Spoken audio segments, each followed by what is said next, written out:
Hey guys, Kate here. Welcome back to Planning Collective.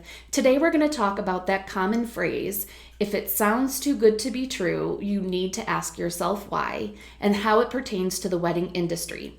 Before we get into it though, I want to clarify, we're talking about the reasons why and not necessarily saying those reasons are strong enough to not book a vendor or a service. So just keep that in mind as we're talking about these details. So when we're talking about weddings, that too good part is generally referencing a price or a deal that a vendor or venue is offering. And the why is typically going to come down to one of three reasons. I would call them the three E's. So the first E is probably the most common, and that is experience. Now, to be fair, every single vendor starts off as inexperienced. 300 plus weddings ago, I was very inexperienced, and I have to say, I'm surprised that couples paid my extremely low price when I was starting because I didn't know what I was doing. I was very inexperienced, and the pricing reflected that. After 16 years though, and 300 plus weddings, that experience is one of the main reasons why I am on the higher end of pricing now for local wedding planners. And I don't apologize for it. I bring a lot more experience and expertise to the table than I did 16 years ago or than the new planner that's starting off now does. Some couples are going to appreciate that and some are not, and that's absolutely fine. That brings us to our second E though, expertise. Experience does not mean that they are an expert in the industry, and let me give you an example of this. So many years ago, I was working with a couple that had opted to hire a family friend as their DJ. This always makes me a little bit nervous because you never know what to expect with a vendor you haven't worked with. But I continued on with my confirmations with timelines and all the other wedding details. In this process, he made a point to repeatedly tell me that he's been doing this for X amount of years since I've been in high school. He knows what he's doing. And, it was a little condescending, but whatever, we'll make it happen. But he repeatedly was telling me how long he's been doing this.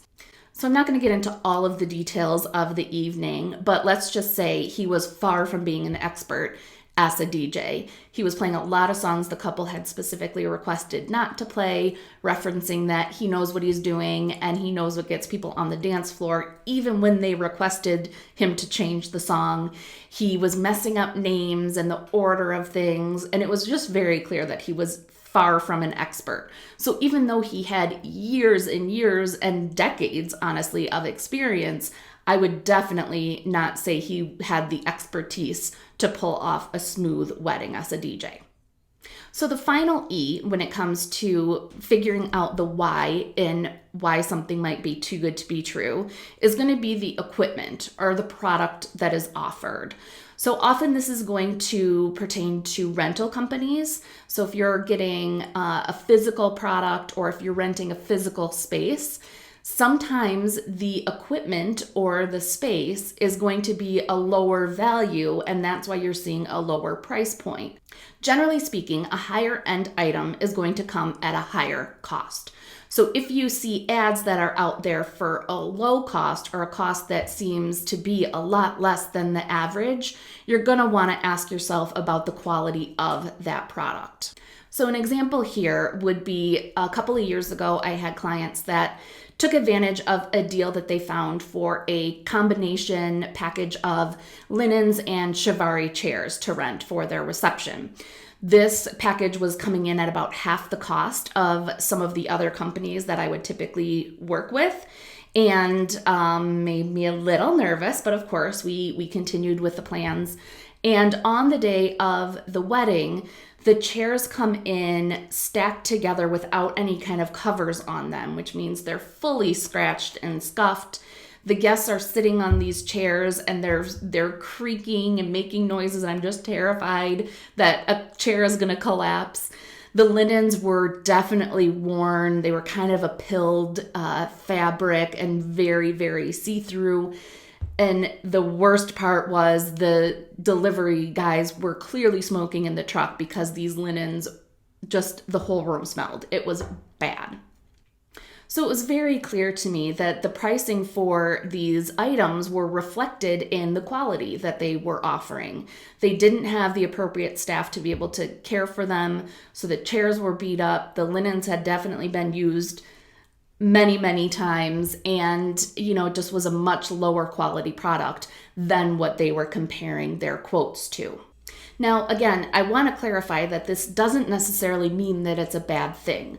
There were plenty of guests at that last wedding that didn't even notice the quality of the chairs. They didn't notice the linens. In fact, I don't even think the couple themselves noticed all that much. In the wedding with the obnoxious DJ, he still had the dance floor packed for most of the night. The majority of the guests didn't know that he had messed up the names, and the timing, again, nobody knows what the time of the reception is, so the fact that he messed it up stressed me out, but most of the guests didn't notice. And I'm personally super glad that I had couples take the chance on me when I was first starting so I could get that experience to get to where I am today.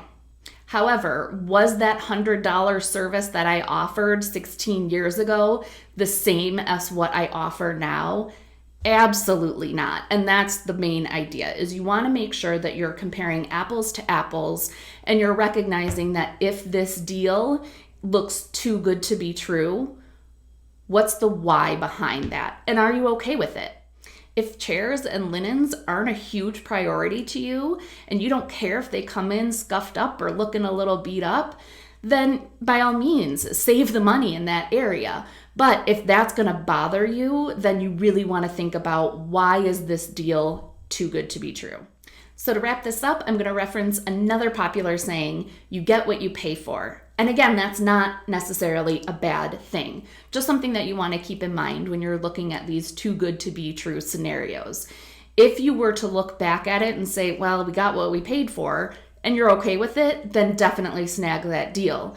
If you look back and say, we got what we paid for, and it really impacted our enjoyment of the day or of the wedding, then you might want to think that over. If you'd like more tips on how to avoid the wedding planning overwhelm, make sure to check out planningcollective.com and subscribe to the channel here. Thank you so much for joining today, and I will see you in the next video.